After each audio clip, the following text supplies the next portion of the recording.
ffenna tulina engeri nnya zokka Katonda ze yakola ze tufunamu ssente. Engeri nnya zokka, only 4 ways. Era kanziwandiike ogenda kulaba ng'olaba woogwa.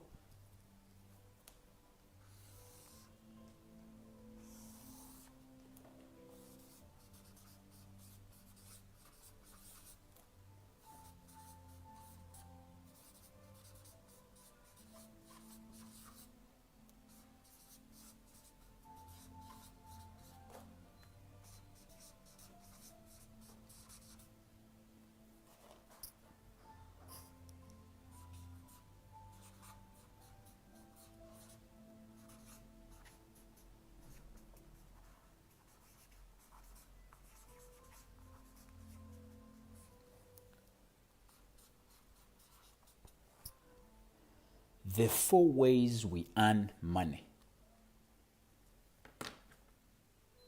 Zino zengeri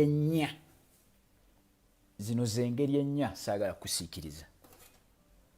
Zengeri ennya ze tufunamu ssente.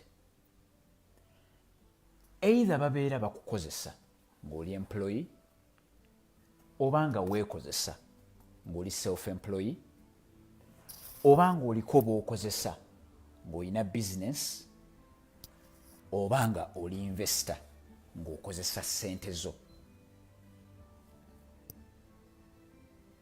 Okitegedde? Ekyo kya research yakolebwa nnyo nekakasibwa nnyo Robert Kiyosaki mu butabo bwe. Nina kyenjagala okulaga ekirala kubanza okimanyi bwe nsoma ebitabo ebyo nina ebintu byenkwongereramu. Ssente ffenna tuzifuna emirundi ena gyokka. Either baba bakukozesa ng'oli employee oba obeera weekozesa ng'oli self-employee oba olina abalala b'okozesa ng'oli businessman oba obeera investor ng'otuma ssente zo. Kati kino kirina okukuyamba okuyiga wa woogwa. In fact kyandibadde kirungi nnyo kankinnyonnyole nga nkozesa analogy ya piki. Bwe wabaawo bodaboda nga gwe ovuga bodaboda okutwala abasaabaze oli employee. Bw'obeera nga bakutwalako ku boda, bw'obeera nga gwe oli mu kuvuga boda eyo, actually katutandike na employee. Bw'obeera ng'otudde ku boda nga bakutwalako oli employee. Ng'otudde ku boda nga bakutwalako oli employee. Ku lwaki? Kampani bw'ebeera nga ye boda, tomanyi gyegula mipiira, tomanyi mafuta g'enywawo, tomanyi na gye yagula boda, tomanyi na boda eyo oba eri ku looni oba teri ku looni. So abakozi bonna abasinga mu nsi, abantu abasinga obungi mu nsi batudde ku boda. So ba employee. Bw'opakasa n'ofuna akasenteko n'ogula boda nga kati gw'ogivuga, gw'omanyi oba yatugende oba wagisasula looni oba wagigula mpya, nga gw'ogivuga oba ofuuse self-employee. Gw'osalawo n'ogamba sijja genda Nansana, sijja genda Ntebe, nze nnyinyuka ssaawa 11, nze ono ye makanika nkanikira boda yange. Oba ofuuse self-employee kuba gw'ovuga boda yo.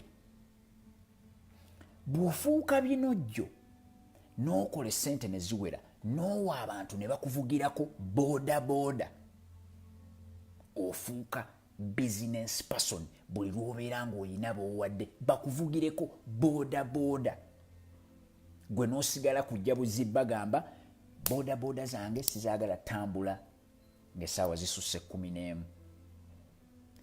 Boda zange bwe zifa mu staffa wali yazikanika. Boda buli omu njagala mpa omutwalo buli lunaku, ogugufuna toguteeke ku mobile money. Obeera ofuuse business person buli lw'obeera n'abantu b'owa system eyo ey'okuvugira boda. Naye ate bw'okuŋŋaanya ssente zo n'onoonya abasajja abalina ebintu bye batandikawo. Oli yatandikawo bya bodaboda n'omugamba nti waayi kankuteekemu ssente oguleyo piki endala, naye ssente ezo ze nkuwadde ojja kunteeramu akasente. Oli n'abeera ng'alina akaduuka ke n'omuwa, n'omugamba naawe w'akaduuka kankuweeyo obukadde bwe buti oteeke mu dduuka lyo, n'omulunzi n'omuwa. Oba ofuuse investor nga gwe otuma ssente. Kati njagala tutandikirawo nkubuuze, ogwawa? Osobola okugwa mu bintu eby'enjawulo. Osobola okuba nga oli mu kimu, osobola okugwa mu bintu eby'enjawulo. Bwe mbeera e Makerere mbeera employee. Bwe mbeera ku House of Wealth mbeera self-employed.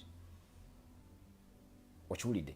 Bwe mbeera ku House of Wealth mbeera self-employed. Bwe nsindika bali abasajja bagende banzimbire ennyumba z'abantu abaagala okubazimbira ennyumba, mbeera mu bizinensi. Bwe nzimba ennyumba z'abapangisa ne mbeera nga nzijjayo rent, nga ntadde ssente mu ttaka, abantu ne babeera nga basasula ettaka ndijjamu ssente, excuse me, mbeera investor. Kati njagala kukubuuza, gwe muli owulira ogwawa? Kubanga njagala leero obeere ng'omanyi woogwa, nkuwe akakodyo okumanya ssente zo we ziyitira, tutereezeemu mu nkola. Newton Buteraba House of Wealth. Njagala kubeera ng'ontayipingira ogwawa.